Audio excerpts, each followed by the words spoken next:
Hello everybody, I'm Marco Fiorini and welcome to my first ever question and answers video. But before we start, if you enjoy my content, please subscribe to the channel to support me and stay in touch.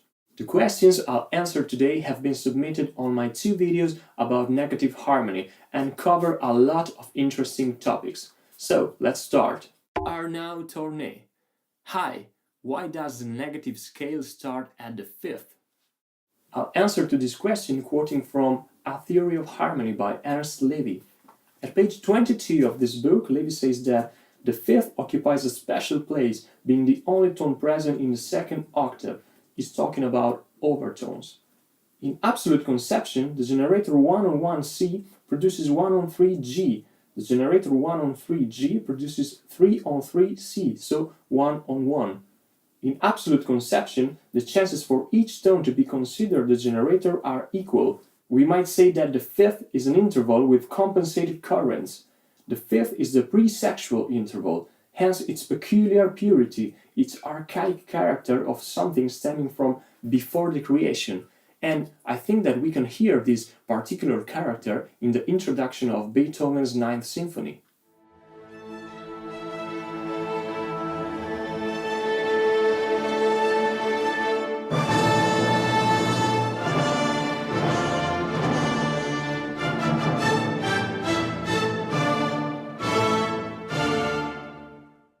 José Arango.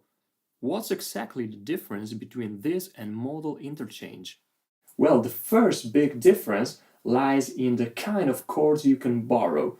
For instance, in modal interchange you can borrow chords from any relative minor or major modes. So if we consider only minor modes, you can borrow from melodic minor, harmonic minor, natural minor, Dorian, Phrygian, Locrian, while in negative harmony, if you think of the negative scale as a relative minor scale, that's only C natural minor, so Aeolian. The other big difference lies in the way you are thinking while applying negative harmony versus modal interchange, but maybe we can cover this a bit more in depth later. Josip Bosniak. Shame Bach didn't use negative harmony. I want to hear fugues with negative themes. Well, you can.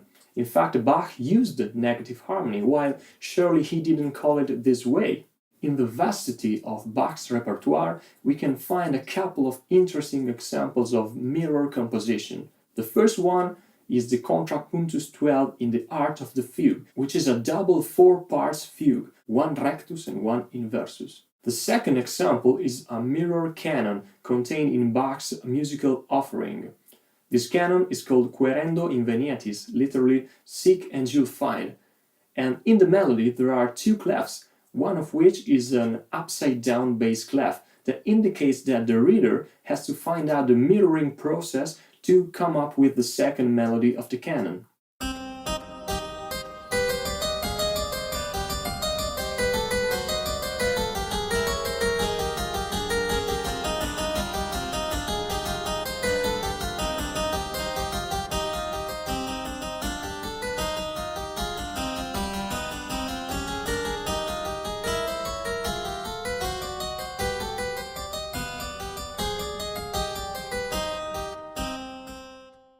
Logan Vrankovic. What about chords in an ambiguous tonal or atonal context? I ask since this method seems to rely heavily on discerning scale degrees. You can try to mirror any kind of melody. In fact, as I told in my first video, this old theory was born as a melodic theory, not an harmonic one. And why don't you listen to the introduction of Bartòk's Concerto for Orchestra No. 1?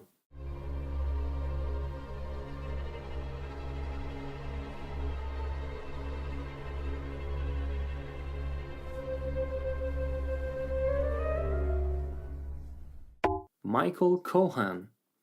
How are you dealing with minor 7 flat 5 chords?